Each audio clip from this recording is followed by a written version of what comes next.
I'm excited to welcome today Vickey Easa, who is a licensed, what is the I? Independent. Licensed independent clinical social worker who is here today to talk to us about healthy self-esteem through an Orthodox lens. Thanks. Take it away. Good afternoon. Can everyone hear me okay? Can you still hear me okay? So I'm going to just leave that right there. As Randa just said, this workshop is on healthy self-esteem through an Orthodox Christian lens. What is self-esteem? This is my favorite area to talk about, and even I hate that title. Self-esteem being the title. Does anyone even know what self-esteem is? What does it mean to esteem yourself?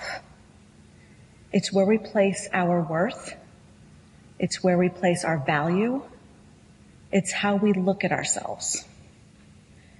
And I'm going to begin with healthy self-esteem. So healthy self-esteem, there are handouts in one of these pews up here, guys, right behind Sangeetha. She's pointing you.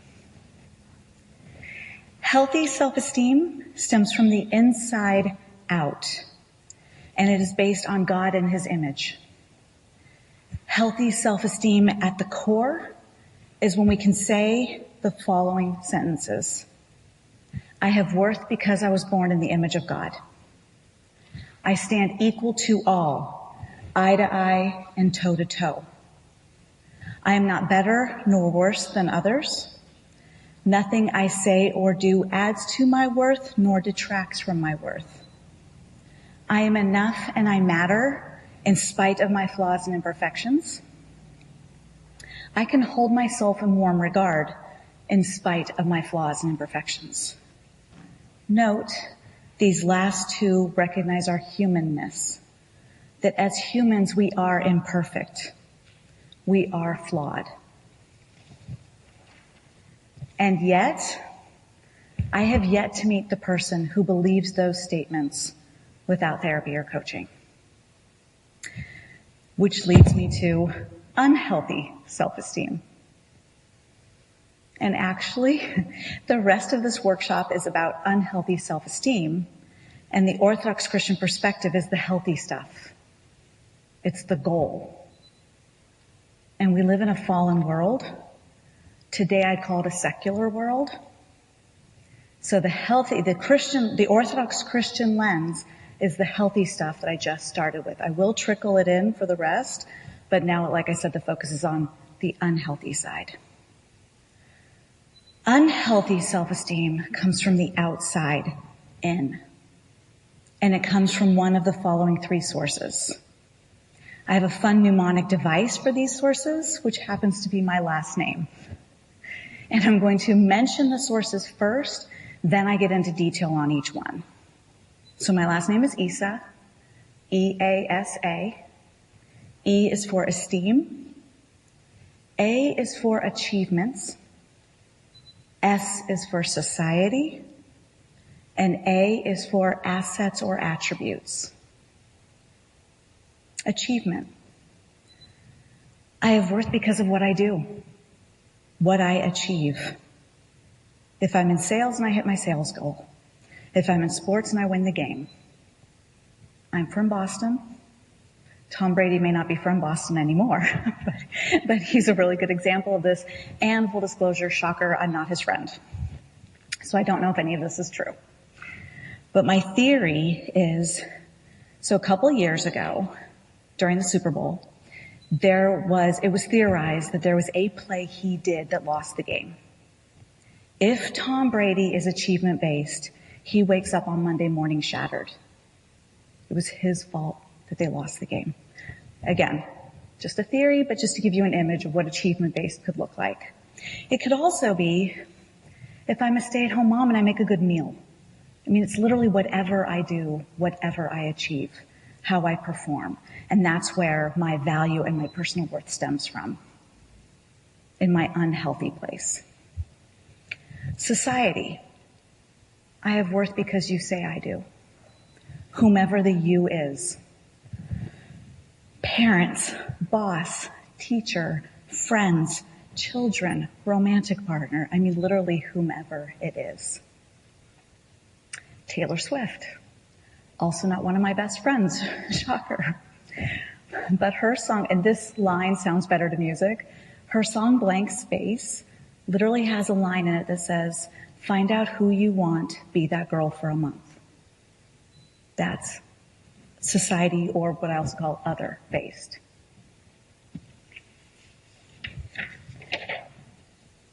Part of my own method as a therapist is I do share about myself as relevant. So my clients know I myself am society-based. I had to be the teacher's pet in school. I had to be the boss's favorite. I'm in private practice by myself now. I don't have a boss anymore. I thought I was off the hook, and then some family stuff came up a year ago with my cousins, and I found out, oh no, here it is. My cousins have become my other. So, like I said, I thought I was off the hook without a boss, but it showed up anyway. Assets and attributes. I have worth because of what I have or what I look like. I have the right car, house, shoes, purse. I have great hair or a pretty face. What I have or what I look like, assets and attributes. So I will say I was talking with my husband Gabriel about how to make this both more orthodox and more funny or entertaining. So he came up with Peter, yes, Peter from the Bible. We could say that Peter was society-based.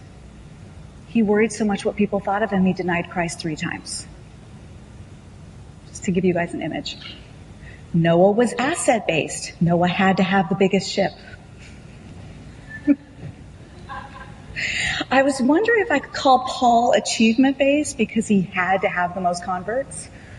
Or even when he was Saul, he had to kill the most. So just throwing stuff out there to think about. Let me paint you another picture, and this is one of my favorite examples. I want you to picture 7-year-old twins, a boy and a girl. She's a violin prodigy who's probably going to go to Juilliard. And her brother at 7 is an ADHD mess who can't color in the lines and can't turn in his homework on time. And yes, 7-year-olds have homework. Is either of them worth more? Thank you. She's nodding her head no. So, no. And I do have clients who even at 7 can't see that. But generally speaking, at 7, we can look at them and think, no, they're the same. But I want you to take those same twins at 7 and add 30 years to their life. So now they're 37. She is a violin prodigy. She teaches at Juilliard. She's first chair in the New York Symphony. And her brother's an ADHD mess who can't keep a job and can't get out of their parents' basement. Is either of them worth more? And correct to shake no, but that's when we can see it. At least that's when I saw it at the seminar. Like, oh, because it looks now like she is, because that's achievement-based. But they're those same 7-year-olds.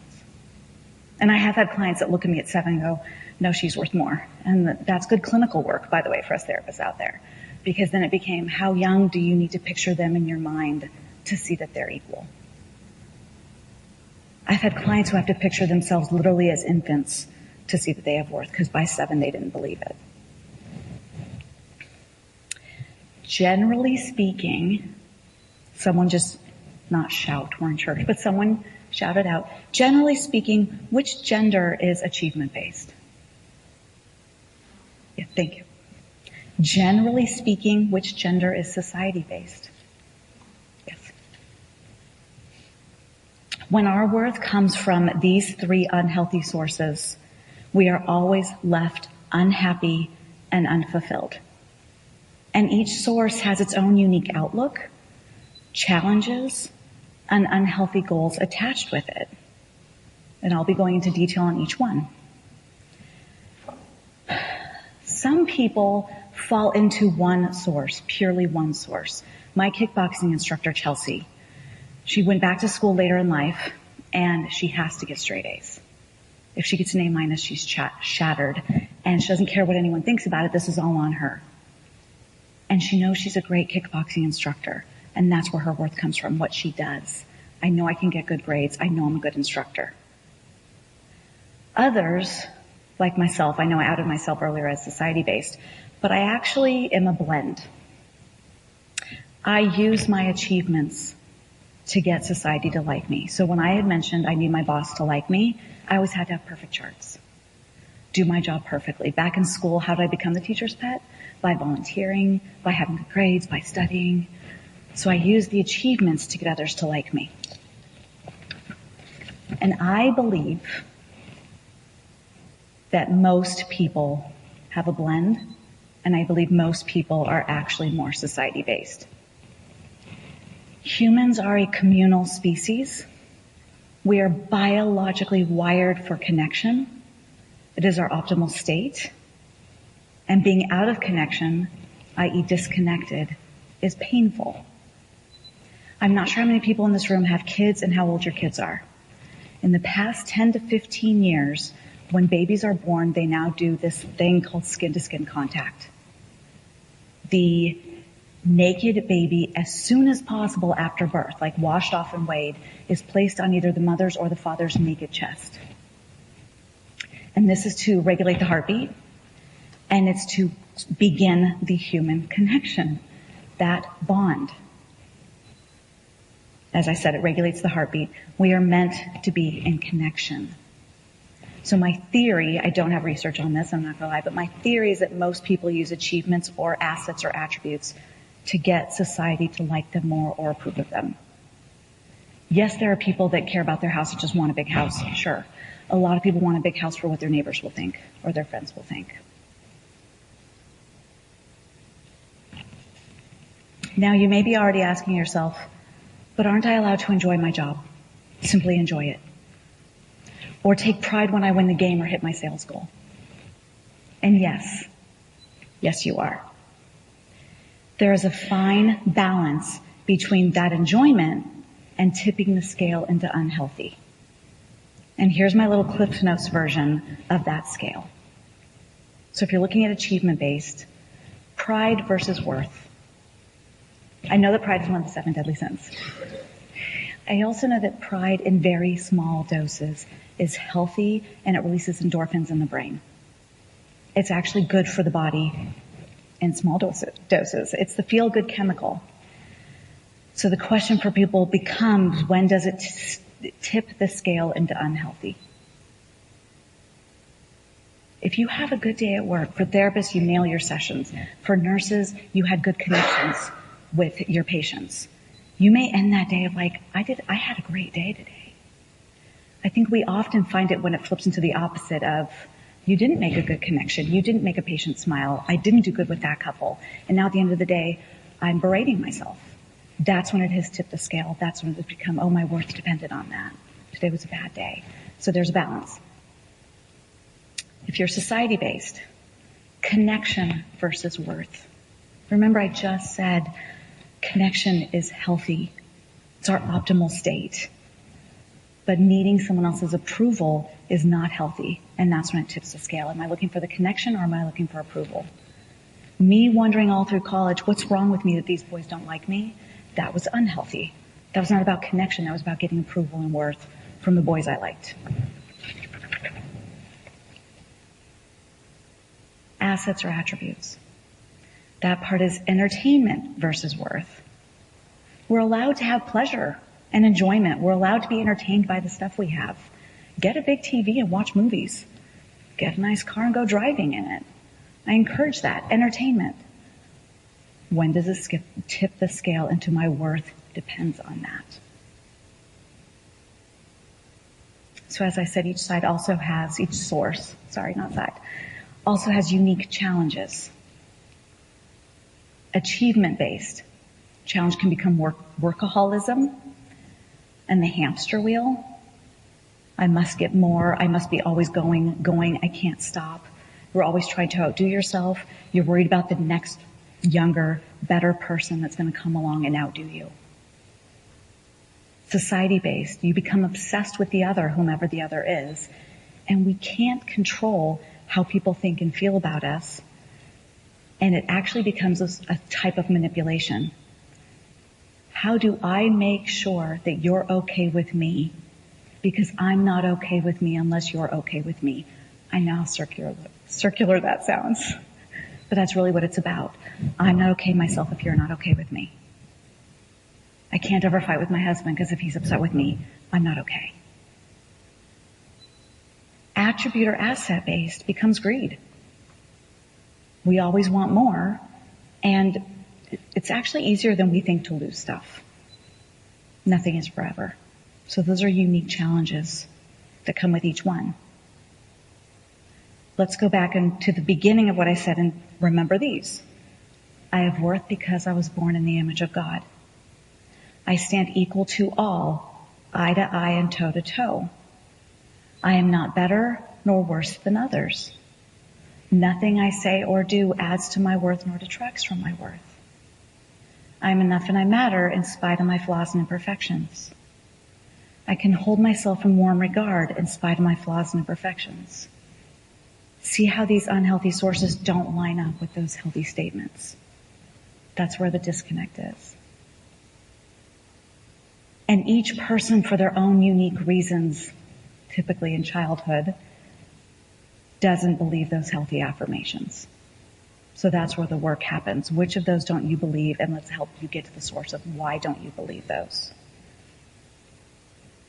One of my clients is very achievement-based, and every time I say to him, let me back up. I want to add that, as a side note, for my non-Christian clients, I do leave off I was born in the image of God.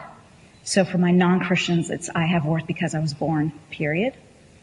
That's actually how I was taught that statement at the training. I have worth because I was born. I have added in the image of God. One, because it's true. I mean, it's true for our non-Christians too, but they don't want to hear it. And two, because my Christian clients really appreciate hearing it. So then, now I'm going to say, it was a non-Christian client that I was talking to, every single time I say in session to him, I have worth because I was born, period, he flinches at me and shakes his head because his worth comes from his job. We haven't undone that yet. So you know it when you hear it, specifically for clients, but I think us too. I mean, when I heard those at the training, it was eye-opening for me.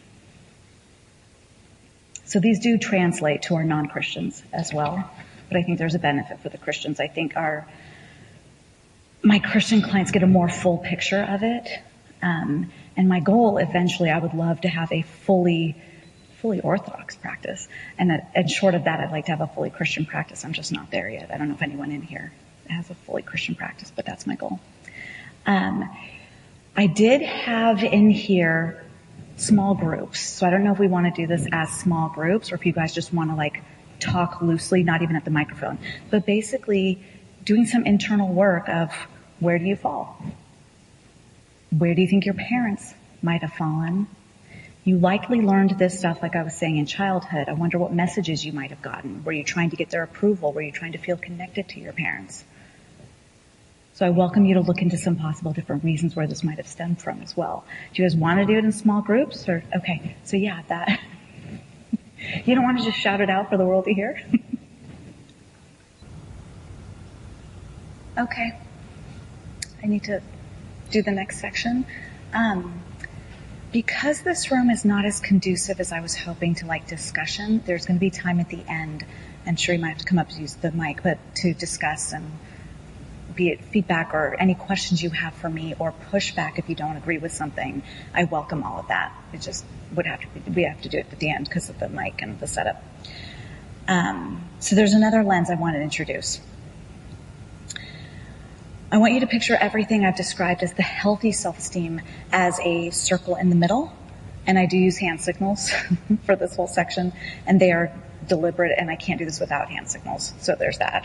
When I was doing this at home with this, I was like, I can't do my hand signals, so I can't do this without them. So healthy self-esteem is a healthy circle in the middle, at your core, if you will. Unhealthy from this other lens is when you go up into better than or down into lesser than. And they are exactly what they sound like. When you're in better than, you are looking down at someone. And when you're in less than, you're looking down at yourself. The emotion behind both is the same. The question is, where am I pointing it at? So when you're up, you're pointing it out at the other, whomever the other is. And when you're down, we're pointing it in at ourselves. Some people live in one area or the other. Most people bounce. And which I'm going to explain. And as I said, the emotion behind both is the same. Some call the emotion contempt. I call it judgment. I also call it simply negative. I don't think we need to quibble on what we call it. And when I say we, I'm not talking about us. I am saying me and other therapists, because I have quibbled with many other therapists. I'm actually, sorry, see I use my hands. I'm on a podcast coming out on Monday where she and I disagree on the contempt. But some of my background on the contempt piece, my husband Gabe again. Gabe is aware that he lives up. We were at a seminar. He outed himself. But he very firmly looked at me one day and said, "You're right, I'm up, but it's not contempt. I don't know what it is, but it's not contempt." And that day I did fight him pretty firmly, like, no, it's contempt. That's what I've heard at the trainings, on and on and on. And I'm on the receiving end, because trust me, you may not know when you're up, but the people around you know that you're up. But can I really look at someone else and say, this is the emotion you're feeling right now? So for him to look at me and say, it's not contempt, I finally decided, okay, it's still not healthy, and he agreed, and it's not worth it to me to quibble on that. It is, though, judgment, and it is icky, negative, icky. And my point becomes, as long as we're aware that it's here, who cares what we call it? It's still unhealthy. And oftentimes, the verbiage can be the same between the two. I messed up becomes, no, you messed up. Or mine that's happened. I'm a horrible mother. No, you're a horrible father. Or you're a horrible husband. So true story. I do have my husband's permission to share this. It doesn't make either of us look very good. And everything I'm theorizing to you, he has acknowledged that was true at the time. My son Michael, our son Michael, is 9. 4 or 5 years ago, he was at kindergarten orientation, or had to be at kindergarten orientation, I should say. And I don't work on Mondays and Thursdays. I'm home with the kids. Years ago, Gabe went to an office every day. But he could work from home some days as needed. So the day that Michael had orientation was a Thursday, and I had an outside appointment, so Gabe worked from home so he could help with transportation. I was leaving at 12:05 for my appointment at 12:15. I'm showing you on a clock. Orientation starts at 12:30. Gabe takes him to orientation. My appointment ends, I pick him up, I bring him home. Easy peasy. And it worked just like that. But at like 1 or 2 in the afternoon, Michael looks at me and says, "Mommy, I'm hungry. Can you make me a sandwich?" And I looked over at Gabe very gently, I might add. "Honey, you didn't make him lunch before you left?" And Gabe instantly went into less than. Actually, before I tell you where he went, what he said was, "I work every day. You're home on Thursdays. Why didn't you make him lunch before you left?" I went, "Okay." And I went into the kitchen and made him lunch. What happened was Gabe went into less than instantly. Oh my God, I'm a horrible father. I forgot to make him lunch. I'm not a horrible father. You're a horrible mother. You forgot to make him lunch. I mean, spoiler alert, Michael's 9 and he's fine. It was one meal. So it didn't kill him. It does paint a really good picture of the balance. Doesn't paint a really good picture of either of us, because Gabe's also right. I don't know why I didn't make him lunch. I totally forgot, and I could have made him before I left. While it's less common, it is also possible to bounce from the up to the down. One of my colleagues, Rebecca, was upset with one of her neighbors and let her dog run onto their property and do some stuff. She felt pretty good about it in the moment because she wasn't happy with them. And less than 5 minutes later, she plummeted down. Oh my gosh, what kind of horrible person am I? How did I just let that happen? So you can bounce in either direction. It's less common to bounce from the up to the down, but it does happen. For the therapists in the room, for the therapists who see couples specifically, you You are not likely to see someone in your office individually who lives purely up. Individuals you will see have a bounce. If you see someone who lives purely up, now that I'm teaching this lens, it has to be in a couple session. And that's because a person who lives purely up will never come into therapy voluntarily. They're dragged by their partner. And that person likely was raised, and I'll be honest, I haven't seen this person yet. I have colleagues who have, so I believe it happens. I just haven't seen him in my office, him or her. A person who lives up is the person that could do no wrong in childhood, was never corrected, was constantly praised. The example I was given, which is a little crass, so I'm going to apologize now, but smeared feces on the wall. It was, oh, what beautiful artwork you made. Thank you. That client lives up. I am better than everyone around me. And they don't ever go into less than. Less than is also shame. Shame versus grandiosity. Most people that I see bounce. And it's all conjecture until someone tells me. I do want to say that. So this all is like what I would call the story in my head. But personally speaking, when I'm interacting with someone and I can feel they're up, I can usually theorize what's going on. Oh, this is where you just went. Like with my husband that day, I knew, like, oh, he went down. Like, I'm a horrible father. He didn't say that part to me, but I could feel it. And then when I asked him, I kid you not, 2 years later, he was like, oh, that's exactly what happened. But it's also good to keep in mind that until we get confirmation from someone, it really is the story in our head. Like, this is my theory, and we see how it plays out. How do we treat ourselves and others when we or they don't live up to our values? And this is where judgment comes in. And the goal is to live a judgment-free life. Christ is the only judge. And that's where we're at when we're here. We're either, like I said, judging ourselves or we're judging somebody else. Why do I encourage my clients to live in their healthy center? 3 reasons that are not all obvious. The first one is obvious. It's healthy. Or it's unhealthy to not. I have on here it's unhealthy. But so, the health piece. The second reason is the more you're in one of these, you are set up to bounce into the other one. It is very challenging to get to your healthy center from one of these. It is easier to bounce into the other one. Here is healthy remorse. Here is where you breathe yourself up into equality, like those affirmations at the beginning. I breathe myself up, I'm enough and I matter. But here you have to breathe yourself down. And the way you breathe yourself down is not I'm enough and I matter, because by the way, if you're up, you know that you matter. You think you matter too much. If you're up, you're thinking against someone else, and the way to breathe yourself down is to think that person matters too. And that brings you off your high horse. That person is equal to me, we are the same. And the third reason that I teach my clients to get out of this is because the goal is to live a judgment-free life. So I'm going to give you an example from driving, because while in reality, no one deserves my contempt. But in this example, you're all going to agree with me that the person does deserve my contempt, so I like to set it up that way.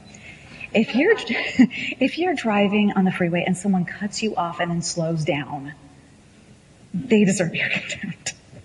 So again, they really don't, but for the sake of my example, you know that they do. I don't deserve to have that contempt within me anymore. So it's not about the other person and whether or not they deserve it. It's that I don't want to live like that.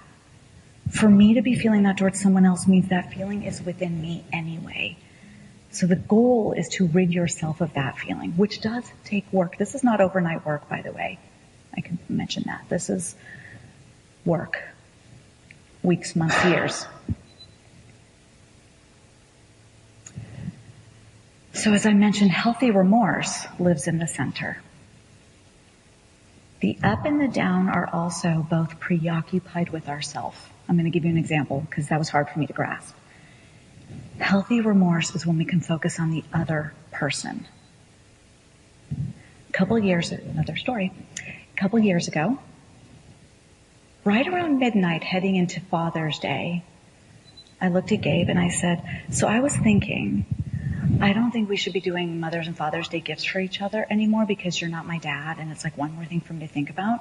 So until the kids are old enough, we'll pay for it, but until the kids are old enough to come up with the idea for gifts for themselves, I think we should stop doing gifts. Genius idea on my part. Except that he looked at me and he goes, is this your way of telling me you didn't get me a Father's Day gift?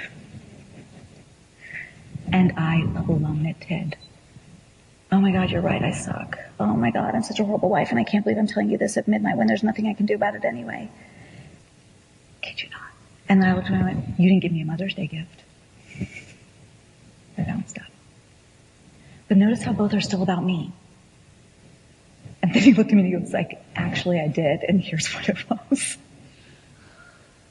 And that's when I went into my healthy center and I looked at him in remorse and I said, I'm sorry.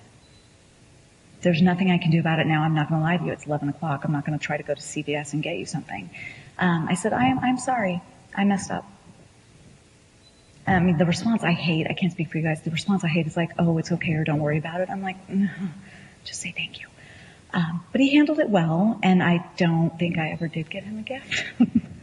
But it paints a good picture about when you're here and here, it's still a preoccupation with you. Here is where you get to healthy remorse, which is all about the other person. The answer to all of this is compassion.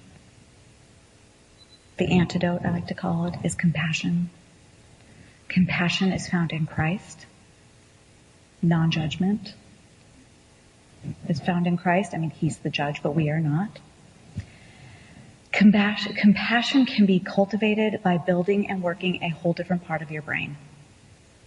And now I'm going to introduce a hand model of the brain. I don't know if any of you in here are familiar with Dan Siegel. This is his hand model, his brain model. So this is your brain. Sorry. This is your brain stem. Keeps your heart beating. Do it this way because of that. Keeps your heart beating, your lungs breathing. I won't refer to it again. This is your subcortical part of your brain. Your limbic center.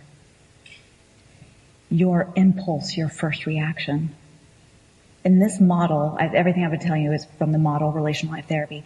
We call this your first consciousness because it happens first. This part of your brain is focused on survival, self-preservation. This part of your brain is scanning for safety versus danger 4 times a second. You couldn't correct this if you tried. 4 times a second. When you can pause and breathe, you can activate this part of your brain, which is called your neocortex. It's your higher layer of thinking. This part of your brain will shush and calm the rest of your brain. We call it your second consciousness because it happens second. This part of your brain can take up to 3 seconds to kick in, which doesn't sound like a long time, but if you're looking at 4 times a second to 3 seconds, it's 12 times slower. It is not emotion versus logic. It is emotion and integration, which is logic and emotion. This is the two working together, and the agenda of this part of the brain is connection. Me, us. How do we work together? How do we get back on the same page? We being whoever it is. Me and my kids, me and my coworkers, usually me and my husband. He tends to set this off, which by the way is not unique to us. Our spouse has a unique way of doing that. This is relational mindfulness. And this is where all skills live. So everything, all the unhealthy stuff that I've been talking about lives here. And the healthy affirmations, I have worth because I was born in the image of God, those live here. And this takes work. I literally tell my clients, none of them do this, but I tell my clients, I want you saying those healthy affirmations at least once a day, if not more. You have to rewire the part of your brain that doesn't believe in it, that's here. And it doesn't believe in it from stuff you heard in childhood. I think it was Dean who might have mentioned yesterday, like, if you heard in childhood you're worthless, you're this, you're that, that's all going to live here. And if you believe you're worthless, can you possibly believe I have worth because I was born in the image of God? I mean, literally, even grammatically, those two don't fit. So this is a whole new skill. And learning a new skill in adulthood can take up to 3 to 5 years. That's the bad news.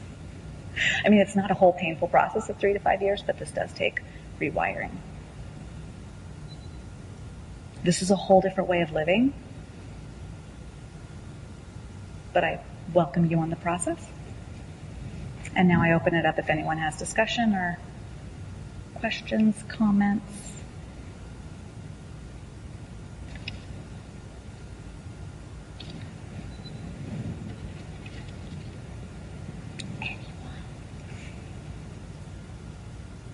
Don't do it just to be nice, but thank you.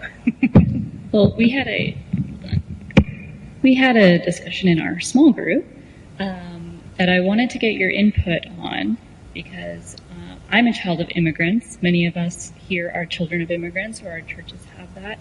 And we were discussing how some of these achievement-based or whatever other base, society-based, might be a survival tactic that has developed from being an immigrant in a brand new country. And I was wondering if you could possibly speak to that and what it might imply for churches. Oh. What am I looking for churches? That's going to stump me for a minute. The first thing that comes to my mind is that's when it looks at the balance of it's okay to take pride in your work and pride in your achievements, and have your parents be proud of you. Where it tips the scale into unhealthy is when it's your worth. And I would also say, so this also gets into a little bit of boundaries, which is not part of this at all, but I could talk individually about it. And this is really harsh to say, but it's really hard to not absorb our parents' issues. So specifically for immigrants, I would say, when our parents are putting that stuff on us, that's a boundary issue where we have to think like, that's my mom's journey, I don't have to absorb it, which is hard, and then can create some disconnect. And so then there's going to be some grief with that. And there's so much I couldn't get into, but getting healthy often entails grief because not everyone with us is healthy. And getting healthy can also actually lead to loneliness because it can be really lonely to be the healthy one. Like in the circle of friends you're with or anything, it can be lonely when you're healthy and other people aren't. Depending on how unhealthy friendships can be, I actually don't recommend that my clients cut off friends. I do recommend my clients are just aware and like have healthier boundaries with certain friends, like know what you're dealing with. I have very unhealthy friends, some of them, not all of them. And I'm not going to end those relationships. I just know what I'm dealing with when I go into it. And I do also recommend to my clients, teach everyone you know this new language because it's easier to use this vernacular. Yes, my husband and I use the terms up and down at home. I use my hand signals with my children. My daughter goes up. That's her go-to, and my son goes less than. But I use this at home, and they're 8 and 9. And I know my daughter, as I said, the balance. When she's up, I can look at her, and I know, you feel less than your brother right now, don't you? You're lashing out because you feel less than him. Yes, Mommy. 1, she feels better because she feels seen and connected. And 2, she knows she's unhealthy. But yes, I do think, I like that you said the achievements. That is a little bit about boundaries of not absorbing our parents' expectations.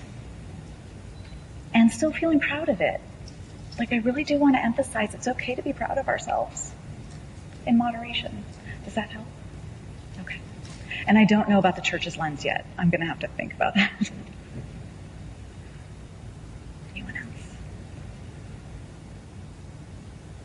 Are you up here to cut me off? Or with a question. Thank you, Vickey. It was very helpful. I liked your model, and I love your imagery too. And I think especially with kids, and not just clients, but even just in our own homes with our children, using that as a great way to teach. So thank you.